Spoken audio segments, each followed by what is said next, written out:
લોકસભા ચૂંટણી પહેલા પશ્ચિમ બંગાળમાં વિપક્ષ ભારત ગઠબંધનને મોટો ઝટકો લાગ્યો છે, જ્યાં મમતા બેનર્જીએ પશ્ચિમ બંગાળમાં લોકસભાની આગામી ચૂંટણીમાં એકલા ચાલો રેની નીતિ અપનાવીની જાહેરાત કરી દીધી છે. તેમણે કહ્યું છે કે કોંગ્રેસ અને ડાબેરી પક્ષોએ અમારો પ્રસ્તાવ ફગાવી દેતા અમે આ જાહેરાત કરવા મજબૂર છીએ.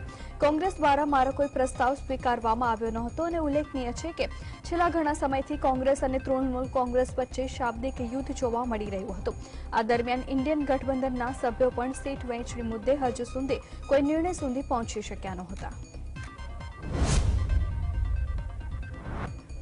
એન્ફોર્સમેન્ટ ડિરેક્ટોરેટ હાલમાં પશ્ચિમ બંગાળમાં રાશન વિતરણ કૌભાંડને લઈને કાર્યવાહીમાં છે, જ્યાં આજે ઈડીની ટુકડીએ ઉત્તર 24 પરગણામાં ફરાર તૃણમૂલ કોંગ્રેસ જિલ્લા પરિષદના સભ્ય શેખ શાહજહાંના ઘરે દરોડા પાડ્યા હતા અને આ દરમિયાન વિડીયોગ્રાફી પણ કરવામાં આવી હતી. પશ્ચિમ બંગાળ રાશન વિતરણ કૌભાંડ 9 થી 11,000 કરોડ રૂપિયાનું હોવાનો અંદાજ છે. જ્યારે ઈડીની ટીમે છેલ્લી વાર શાહજહાંના ઘરે દરોડા પાડવા અહીં આવી હતી ત્યારે તેના ઉપર હુમલો કરવામાં આવ્યો હતો. મહારાષ્ટ્રમાં એક બાદ એક વિપક્ષના નેતાઓને ઈડીનું તેડું આવી રહ્યું છે, ત્યારે એસીપી શરદ પવાર જૂથના નેતા અને શરદ પવારના પુત્ર રોહિત પવાર મુંબઈમાં ઈડી સમક્ષ હાજર થયા છે અને આ સમયે તેઓની સાથે એનસીપીના કાર્યકારી અધ્યક્ષ સુપ્રિયા સુલે પણ જોવા મળ્યા હતા. ધારાસભ્ય રોહિત પવારની બારામતી એગ્રો કંપનીની બારામતી એગ્રો કથિત આર્થિક ગેરરીતિના કેસમાં ઈડીએ મુંબઈ સહિત 6 સ્થળોએ દરોડા પાડ્યા હતા. ગત વર્ષે આ જ પ્રકારમાં રોહિતને નોટિસ આપવામાં આવી હતી અને ત્યારબાદ આ અંગે ઈડીએ તેના પૂછપરછ માટે નોટિસ મોકલતા બુધવારે તેઓ મુંબઈ સ્થિત ઓફિસ પહોંચ્યા હતા. બારામતી એગ્રોના કથિત આર્થિક ગેરરીતિ કેસમાં શરદ પવારના પુત્ર રોહિત પવારને ઈડીનું તેડું આવતા મુંબઈમાં દિવસભર એનસીપી કાર્યાલય ચહલપહલ વધુ દેખાઈ હતી.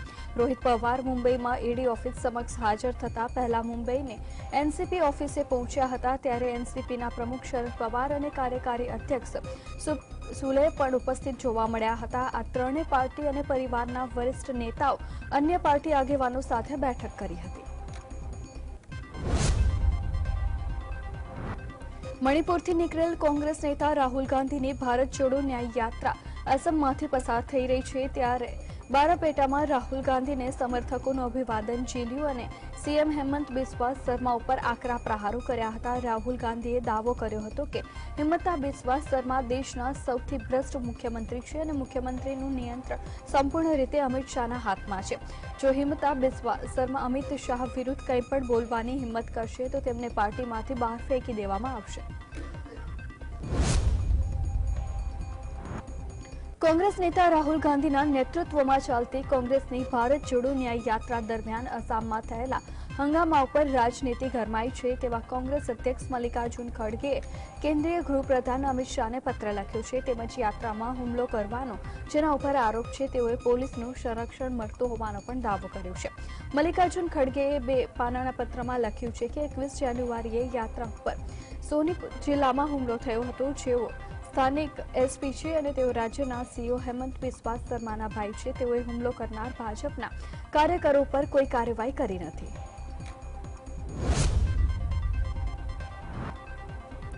ભારતીય કિસાન યુનિયનના રાષ્ટ્રીય પ્રવક્તા રાકેશ ટિકૈતે 16 ફેબ્રુઆરીએ ભારત બંધનું આહ્વાન કર્યું છે. એમએસપી નોકરી અગ્નિવીરો પેન્શનના મુદ્દા ઉઠાવતા ભારત બંધનું આહ્વાન કર્યું હતું. તેમજ ખેડૂતો અને દુકાનદારોને બંધમાં સામેલ થવા અપીલ કરી હતી. તેઓએ કહ્યું છે કે ખેડૂતોને 16 ફેબ્રુઆરીએ ખેતરમાં કામ ન કરવું જોઈએ અને દુકાનો ઉપર બંધ રાખવા વિનંતી કરી છે, જેમાં એમએસપી નોકરી અગ્નિવીર પેન્શન વગેરે જેવા મુદ્દાઓ ઉઠાવવામાં આવશે.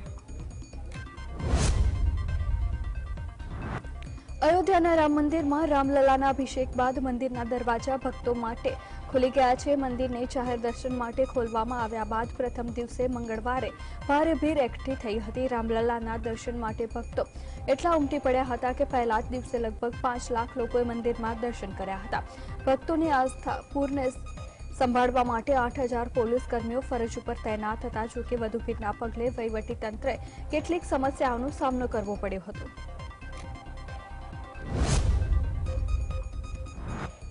અયોધ્યામાં રામલલ્લાની પ્રાણ પ્રતિષ્ઠા બાદ દેશભરમાંથી ભક્તો પહોંચી રહ્યા છે. રામલલ્લાની એક ઝલક માટે અધીરા બન્યા છે. ત્યારે રામલલ્લાને પણ દરરોજ વિશેષ શણગાર અને પહેરવેશ કરવામાં આવી રહ્યા છે. આજે રામલલ્લા લીલા રંગના કપડામાં ભક્તોને દર્શન આપ્યા છે. રામલલ્લાના ઘરેણામાં તેમના માથા ઉપર મુગટ, કાનમાં બુટ્ટી, કંથા, પદિક, જયવંતી માલા, કમરબંધ, ભૂજાબંધ સહિતના આભૂષણોનો સમાવેશ થઈ રહ્યો છે. આ સિવાય ભગવાનના આભા ઉપર પણ સુવર્ણ છત્ર છે.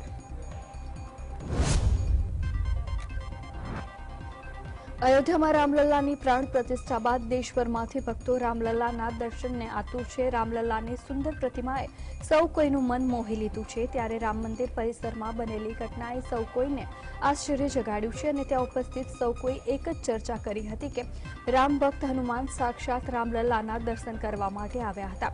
રામ મંદિર પરિસરમાં બનેલી આશ્ચર્યજનક ઘટનાને લઈને રામ જન્મભૂમિ તીર્થ ક્ષેત્ર ટ્રસ્ટ સોશિયલ મીડિયા પ્લેટફોર્મ પર પોસ્ટ પણ મૂકી છે અને લખ્યું છે કે મંગળવારે સાંજે લગભગ 5 કલાક અને 50 મિનિટે કપિરાજ દક્ષિણ દ્વારથી ગર્ભગૃહમાં પ્રવેશ કરીને ઉત્સવ મૂર્તિ પાસે પહોંચ્યા હતા. બિહારના પૂર્વ મુખ્યપ્રધાન કર્પૂર ઠાકુરને ભારત રત્ન આપવાની જાહેરાત થઈ છે. ત્યારે વડાપ્રધાન નરેન્દ્ર મોદીએ કર્પૂર ઠાકુરના પુત્ર રામનાથ ઠાકુરને ફોન કર્યો છે અને ફોન ઉપર શુભકામના પણ પાઠવી હતી. રામનાથ ઠાકુરે કહ્યું કે કર્પૂર ઠાકુરને ભારત રત્નનું સન્માન 36 વર્ષની તપસ્યાનું ફળ છે અને તેઓ પોતાના પરિવાર બિહારની 15 કરોડની જનતા તરફથી મોદી સરકારનો આભાર માનું છે. પીએમ મોદીએ કર્પૂરી ઠાકુરનો પુત્ર રામનાથ ઠાકુરને પરિવારમાં પીએમ નિવાસ સ્થાને આવવા આમંત્રણ પણ આપ્યું હતું. બિહારના પૂર્વ મુખ્યપ્રધાન કર્પૂરી ઠાકુરને ભારત રત્ન આપવાના નિર્ણય ઉપર બિહારના ડેપ્યુટી સીએમ તેજસ્વી યાદવે ખુશી વ્યક્ત કરી છે અને આ સાથે જ તેઓએ કર્પૂરી ઠાકુરને ભારત રત્ન આપવાની મોદી સરકારની ફરજ કેમ પડી તેમ કહીને તેનું કારણ પણ આપ્યું હતું. તેઓએ કહ્યું છે કે મહાગઠબંધન સરકાર દ્વારા કરવામાં આવેલી જાતિ ગણતરીના પગલે ભાજપ દબાણમાં આવી ગયું છે અને આવી સ્થિતિમાં કેન્દ્ર સરકારે કર્પૂરી ઠાકુરને ભારત રત્ન આપ્યું છે. ઉત્તર ભારતના મોટાભાગના વિસ્તારોમાં તીવ્ર ઠંડી યથાવત છે. હવામાન વિભાગ અનુસાર ઉત્તર ભારતના રાજ્યોમાં આગામી 2 દિવસ સુધી ઠંડા દિવસની સ્થિતિ યથાવત રહેશે. તે જ સમયે આગામી 5 દિવસ સુધી યુપી, પંજાબ, હરિયાણા અને બિહારના ઘણા વિસ્તારોમાં ગાઢ ધુમ્મસ જોવા મળી શકે છે. મોડી રાત્રે દિલ્હી એનસીઆરના ઘણા વિસ્તારોમાં ઝરમર વરસાદ પણ જોવા મળશે. રશિયાએ મંગળવારે યુક્રેનના 3 શહેરો પર મિસાઇલ વડે હુમલો કર્યો હતો અને હુમલામાં ઓછામાં ઓછા 18 લોકોના મોત થયાના અહેવાલ સામે આવી રહ્યા છે. ઇમારતો ધ્વસ્ત થઈ ગઈ હતી અને આપને જણાવી દઈએ કે આ પહેલા સોમવારે મોસ્કોએ લગભગ 2 વર્ષથી ચાલી રહેલા યુદ્ધને સમાપ્ત કરવા માટે કીવ અને તેના પશ્ચિમી સહયોગીઓ દ્વારા સમર્થિત કોઈપણ સમજૂતીને નકારી કાઢી હતી. આ બાબતે યુએનએ જણાવ્યું હતું કે તાજેતરના રશિયન બોમ્બ વિસ્ફોટ ગયા વર્ષ કરતાં વધુ ખરાબ હતા અને ગયા વર્ષે ક્રેમલિન હુમલામાં નાગરિકોના મૃત્યુની સંખ્યા ઘટાડો જોવા મળ્યો હતો. આગામી લોકસભાની ચૂંટણીને ધ્યાનમાં ભાજપે તેની તૈયારી શરૂ કરી દીધી છે. આવતા મહિને પીએમ મોદી બિહારમાં અનેક રેલીઓમાં સંબોધન કરશે. વડાપ્રધાન આવતા મહિને 4 ફેબ્રુઆરીના રોજ બિહારના બેતિયામાં જાહેર સભાને સંબોધિત કરશે. આ સાથે જ ભાજપ અધ્યક્ષ જેપી નડ્ડા 30મી જાન્યુઆરીએ કટિહારમાં રેલીમાં હાજરી આપશે. ફેબ્રુઆરી મહિનામાં કેન્દ્રીય ગૃહમંત્રી અમિત શાહ પણ બિહારની મુલાકાત લેશે.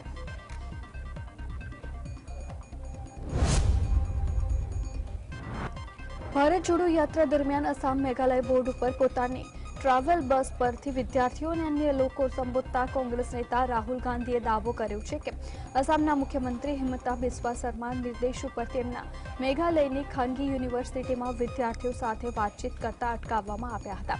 રાહુલ ગાંધીએ કહ્યું હતું કે યુનિવર્સિટીમાં આવીને વિદ્યાર્થીઓને સંબોધવા માંગતો હતો અને તેમને સાંભળવા માંગતો હતો, પરંતુ આવું થઈ શક્યું નહીં. કોંગ્રેસ નેતા રાહુલ ગાંધીની આગેવાનીમાં ભારત જોડો ન્યાય યાત્રા આસામના ગુવાહાટી પહોંચી હતી. ત્યાં શહેરમાં યાત્રા કાઢવા બાબતે પરવાનગી ન મળતા કોંગ્રેસના કાર્યકરો અને પોલીસ વચ્ચે ભારે ઘર્ષણ થયું હતું. કોંગ્રેસ કાર્યકર્તાઓએ પોલીસ દ્વારા લગાવવામાં આવેલા બેરિકેડને તોડી નાખ્યા હતા અને ત્યારબાદ પ્રદેશના મુખ્યમંત્રી હિમંતા બિસ્વા શર્માએ રાજ્યના પોલીસ મહાનિર્દેશકને રાહુલ ગાંધી વિરુદ્ધ ગુનો દાખલ કરવાનો નિર્દેશ આપ્યો હતો. ભારત જોડો ન્યાય યાત્રા દરમિયાન કોંગ્રેસ નેતા રાહુલ ગાંધીએ જણાવ્યું છે કે આસામના મુખ્યમંત્રી જે રીતે કરી રહ્યા છે તેનાથી અમારી યાત્રાને ઘણો ફાયદો થશે. આસામમાં યાત્રા મુખ્ય મુદ્દો બની ગઈ છે. મંદિર, કોલેજ અને પદયાત્રા રોકવામાં આવી રહી છે. આ તેમની ડરાવવાની સ્ટાઇલ છે, પરંતુ અમે તેમનાથી ડરવાના નથી. મારી યાત્રાનો સંદેશ લોકો સુધી પહોંચી રહ્યો છે અને બજરંગ દળ જેપી નડ્ડાની યાત્રાને મંજૂરી આપવામાં આવી છે, જ્યારે અમારી યાત્રાના પગલે ટ્રાફિક સમસ્યા થઈ રહી છે. વર્ષ 2024 લોકસભા ચૂંટણી પહેલા મહારાષ્ટ્રના રાજકારણમાં ફરીવાર ગરમાવો જોવા મળ્યો છે. મરાઠા અનામત આંદોલનની માંગે ફરી જોર પકડ્યું છે. મરાઠા અનામત આંદોલનના કાર્યકર્તા મનોજ જરાંગે રજગાંવથી પદયાત્રાની શરૂઆત કરી હતી. તેમણે કહ્યું હતું કે તેઓ આ કૂચ મુંબઈ સુધી જારી રાખશે અને આશા છે કે મુંબઈના શિવાજી પાર્ક અથવા આઝાદ મેદાનમાં અને વિરોધી પ્રદર્શનની પરવાનગી આપવામાં આવશે. પાટીલે કહ્યું છે કે મરાઠાના ડિવિઝન કમિશનર સવારે લગભગ 4 વાગે મને મળ્યા હતા. રાહુલ ગાંધીની ભારત જોડો ન્યાય યાત્રા 29 જાન્યુઆરીએ બિહારના પ્રવેશવાની છે, ત્યારે નીતિશ કુમારે રાહુલની યાત્રામાં સામેલ થવાની હા પાડી હોવાનો કોંગ્રેસે દાવો કરેલો, પરંતુ જેડીયુએ આ દાવાને ખોટો ગણાવ્યો છે. રાહુલ બિહારમાં પોતાની યાત્રા બીજા દિવસે એટલે કે 30 જાન્યુઆરીએ પૂર્ણિયામાં રેલી કરવાના છે. આ રેલીને નીતિશ કુમાર પણ સંબોધશે અને કોંગ્રેસ દ્વારા કહેવામાં આવ્યું છે કે જેડીયુના પ્રવક્તા ખાલિદ અનવરનું કહેવું છે કે કોંગ્રેસ સત્તાવાર રીતે કોઈ નિમંત્રણ જ આપ્યું નથી અને પછી નીતિશના હાજર રહેવાનો સવાલ જ પેદા થતો નથી. મમતા બેનર્જીએ કોંગ્રેસ તરફનું પોતાનું વલણ વધારે આક્રમક બનાવીને પશ્ચિમ બંગાળમાંથી કોંગ્રેસ અને ડાબેરીઓ દૂર રહે એવી સ્પષ્ટ ચીમકી આપી દીધી છે. મમતાએ કહ્યું છે કે કોંગ્રેસ પોતાની તાકાત ઉપર 300 બેઠક ઉપર ચૂંટણી લડે તો અમે તેમને મદદ કરીશું. બીજા કોઈ રાજ્યમાં અમે કોંગ્રેસ સામે અમારા ઉમેદવારો ઉભા નહીં રાખીએ, પરંતુ કોંગ્રેસ બંગાળથી દૂર રહે. મમતાએ પણ સ્પષ્ટ કરી દીધું છે કે કોંગ્રેસ પોતાનું વલણ નહીં છોડે તો તૃણમૂલ તમામ 42 બેઠક ઉપર ચૂંટણી લડશે અને બીજા રાજ્યોમાં પણ ઉમેદવારો ઉભા રાખશે. કેરળમાં સત્તાધારી ડાબેરી મોરચાએ લોકસભાની ચૂંટણીમાં કેન્દ્ર સરકાર દ્વારા અન્ય મુદ્દાને ચગાવવાનું નક્કી કર્યું છે. આ માટે કેરળના મુખ્યમંત્રી પિનારાઈ વિજયન પોતાના મંત્રીઓ સાથે 8 ફેબ્રુઆરીએ દિલ્હીમાં જંતર મંતર ખાતે ધરણા કરવાના છે. વિજયને તમિલનાડુના મુખ્યમંત્રી એમ.કે. સ્ટાલિનને પણ વિરોધમાં જોડવાનું નિમંત્રણ આપ્યું છે. સ્ટાલિને દેશના તમામ ભાજપ વિરોધી પક્ષોના મુખ્યમંત્રીઓને સાથે રાખીને ધરણા કરવાની અપીલ કરી છે, પરંતુ બીજા મુખ્યમંત્રીઓ જોડાય એવી શક્યતા નહીં. લોકસભાની ચૂંટણી પહેલા કોંગ્રેસમાં એક સાંધો ત્યાં તેર તૂટે જેવી સ્થિતિ જોવા મળી રહી છે. અગાઉ ખંભાતના ધારાસભ્ય ચિરાગ પટેલ અને બાદમાં વિજાપુરના ધારાસભ્ય ચતુર ચાવડાએ કોંગ્રેસને રામ કહી દીધા હતા. હવે સાબરકાંઠા કોંગ્રેસમાં પણ મોટું ભંગાણ પડવા જઈ રહ્યું છે. પૂર્વ જિલ્લા પ્રમુખ અને વર્તમાન સાબર ડેરીના ડિરેક્ટર વિપુલ પટેલે કેસરીઓ ધારણ કરશે. રાજકોટ મહાનગરપાલિકાની સ્ટેન્ડિંગ કમિટીની બેઠક મળી હતી. અલગ અલગ 16 સ્મશાન માટે ગ્રાન્ટમાં વધારો કરવામાં આવ્યો હતો. આ બેઠકમાં અલગ અલગ 42 દરખાસ્તો અંગે નિર્ણય લેવામાં આવ્યો હતો, જેમાં શહેરના વિકાસ માટે 56 કરોડ 61 લાખના વિકાસના કામોને બહાલી આપવામાં આવી હતી. પંચમહાલ જિલ્લા પુરવઠા અધિકારીએ ગોધરાના ભામૈયા ખાતે એફસીઆઈ ગોડાઉનમાં ફરજ બજાવતા દલવાડા ગામના ડ્રાઈવરોને ત્યાં આકસ્મિક તપાસ હાથ ધરી હતી. શહેર તાલુકાના દલવાડા ગામે ચોરફળિયામાં રહેતા 3 ડ્રાઈવરોને ત્યાં જિલ્લા પુરવઠાની ટીમ અને શહેરના મામલતદારની ટીમે આકસ્મિક તપાસ હાથ ધરતા અનધિકૃત રીતે સંગ્રહ કરેલા ચોખા તેમજ ઘઉંના કટ્ટા મળી આવ્યા હતા. સુરત ખાતે વીર નર્મદ દક્ષિણ ગુજરાત યુનિવર્સિટી દ્વારા ભગવાન શ્રીરામ અયોધ્યા મંદિર અંગેના કોર્સની શરૂઆત કરવામાં આવી છે. 12 વર્ષથી લઈને મોટી વય સુધીના કોઈપણ વ્યક્તિ આ કોર્સ કરી શકે છે. જે કોર્સ કરનાર વ્યક્તિને યુનિવર્સિટી દ્વારા 2 ક્રેડિટ કાર્ડ પણ આપવામાં આવશે. સુરત શહેરના વેસુ વિસ્તારમાં વધુ એક વ્યક્તિના હાર્ટ એટેકથી મોતની આશંકા વ્યક્ત કરવામાં આવી છે. પત્ની અને બાળકો વતન ગયા હતા ત્યારે 38 વર્ષીય રહીશ ઘરમાં બેભાન અવસ્થામાં જોવા મળ્યો હતો. ભાઈએ ઘરનો દરવાજો ખોલી જતા તેઓ બેભાન મળી આવ્યા હતા અને 108ની ટીમે ઘટના સ્થળે પહોંચી તેમને મૃત જાહેર કર્યા હતા. રાજ્યના પાટનગરમાં સીએમ ભૂપેન્દ્ર પટેલની અધ્યક્ષતામાં કેબિનેટ બેઠક મળશે, જેમાં રામ મંદિર પ્રાણ પ્રતિષ્ઠાને લઈને અભિનંદન પ્રસ્તાવ અપાશે તેમજ હરણી બોટકાંડને લઈને તપાસને લઈને પણ ચર્ચા કરવામાં આવશે અને આગામી વિધાનસભા સત્રની તૈયારીઓને લઈને પણ ચર્ચા કરવામાં આવશે. વડોદરાના પાદરાના ભોજ ગામે 22 જાન્યુઆરીએ થયેલા પથ્થરમારા બાબતે પોલીસે 13 લોકોની ધરપકડ કરી છે. જોકે પોલીસે સીસીટીવી સહિત અન્ય રીતે તપાસ હાથ ધરી હતી અને 16 નામજોગ સહિત 10 અજાણ્યા લોકો સાથે કુલ 26 લોકો સામે ગુનો નોંધ્યો છે. સુરેન્દ્રનગરની સબ જેલ ફરી ચર્ચામાં આવી છે, જ્યાં સબ જેલથી અલગ અલગ કંપનીના સિમ કાર્ડ, ચાર્જિંગ અને મોબાઈલ ફોન જેવી પ્રતિબંધિત વસ્તુઓ મળી આવી હતી, જેમાં કેદી ભીસમા સાબડા અને યુવરાજસિંહ પરમાર પાસેથી આ પ્રતિબંધિત વસ્તુ મળી આવી હતી. સાબરકાંઠા જિલ્લામાં દીપડાની દહેશત યથાવત જોવા મળી છે, જ્યાં હિંમતનગરના કેસરપુરા ગામે દીપડાએ વાછરડાનું મારણ કર્યું હતું, જેની જાણ થતાં જ ગામ લોકો એકઠા થયા હતા અને વન વિભાગને જાણ કરવામાં આવી હતી.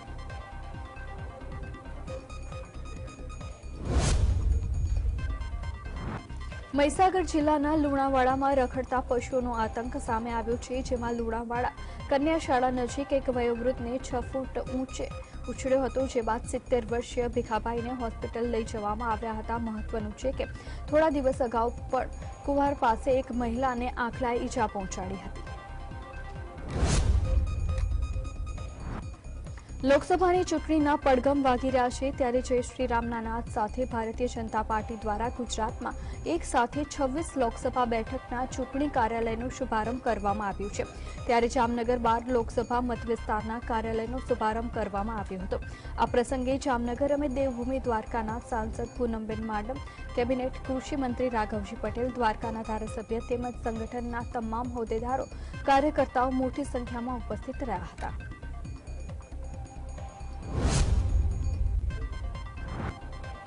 લોકસભાની ચૂંટણી આવતા ભાજપ દ્વારા એક સાથે 26 કાર્યાલયનું લોકાર્પણ કરવામાં આવ્યું હતું. ભાજપના રાષ્ટ્રીય અધ્યક્ષ જેપી નડ્ડા દ્વારા તમામ કાર્યાલયનું વર્ચ્યુઅલી લોકાર્પણ કરવામાં આવ્યું હતું, જ્યાં હાજર પશ્ચિમ લોકસભાના પ્રભારી અર્જુનસિંહ ચૌહાણે જણાવ્યું છે કે ભૂતકાળની લોકસભાની ચૂંટણી કરતાં પણ વધુ જંગી બહુમતીથી ભાજપ વિજયી બનશે અને વિકાસનો મુદ્દો ભાજપનો મુદ્દો હશે, જેમાં ગુજરાતમાં 26 લોકસભા ભાજપનું કમળ ખીલશે.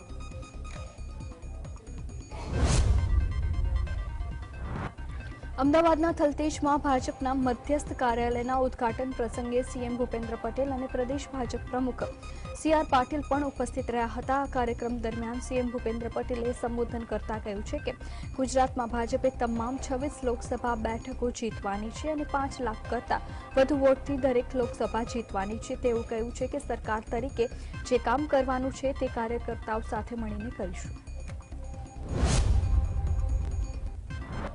સુરતમાં લાલ દરવાજા ખાતે ભાજપના ચૂંટણી કાર્યાલયનો પ્રારંભ કરવામાં આવ્યો હતો. કેન્દ્રીય રેલવે રાજ્યમંત્રી દર્શના જરદોશના હસ્તે ભાજપ કાર્યાલયનું ઉદ્ઘાટન કરવામાં આવ્યું હતું. સાંસદ તેમજ કેન્દ્રીય રેલ રાજ્ય અને કાપડ મંત્રી દર્શના જરદોશે કહ્યું છે કે વર્ષ 2024ને લોકસભાની ચૂંટણીના પ્રચાર માટેના શ્રી ગણેશ કરવામાં આવ્યા છે.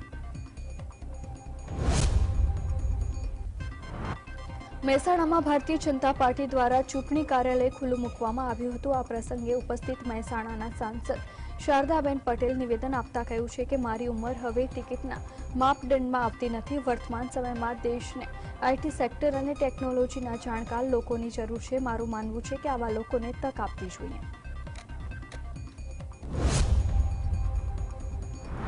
આ તરફ પાટણના 3 લોકસભા મધ્યસ્થ કાર્યાલયનું કેબિનેટ પ્રધાન બળવંતસિંહ રાજપૂતના હસ્તે લોકાર્પણ કરવામાં આવ્યું હતું, જેમાં મોટી સંખ્યામાં ભાજપના આગેવાનો તેમજ કાર્યકરો ઉપસ્થિત રહ્યા હતા.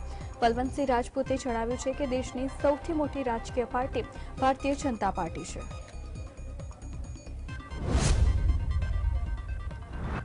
રાજકોટના અટિકા ફાટક વિસ્તાર નજીકથી 6 બાળકો પાસે મહિલા આર્થિક હિત માટે ભિક્ષાવૃત્તિ કરાવતી સામે ગુનો નોંધ્યો હતો, જ્યાં શહેરના ઢેબર રોડ પાસે અટિકા ફાટક વિસ્તાર નજીક ગઈકાલ બપોર બાદના સમયે એક મહિલા અને 6 બાળકો સાથે લઈને ભિક્ષુક વૃત્તિ કરતી હોય અને બાળકો પાસે ભિક્ષુક વૃત્તિ કરાવતી હતી. આ બનાવની જાણ થતાં જ પોલીસે આ મહિલાની અટકાયત કરી તેની પૂછપરછ કરતા તેનું નામ વાલા ભીખાભાઈ સલાટ હોવાનું જાણવા મળ્યું હતું. સુરતના કપોદ્રામાં ચકચારી કેસ સામે આવ્યો હતો, જેમાં તરુણ પુત્રનું યૌન શોષણ કરનાર કોન્ટ્રાક્ટર પાસે પીડિતાના પિતાએ જ 7 કરોડની ખંડણી માંગી હતી, જે બાબતે એફએલ કન્સ્ટ્રક્શન કોન્ટ્રાક્ટ કપોદ્રા પોલીસ મથકમાં ખંડણીની ફરિયાદ નોંધાવી છે. મહત્વનું છે કે એફએલ કન્સ્ટ્રક્શનના ભાગીદાર પુત્ર સાથે જ સૃષ્ટિ વિરુદ્ધના કૃત્યની ફરિયાદ ભાગીદાર સામે જ નોંધાઈ હતી.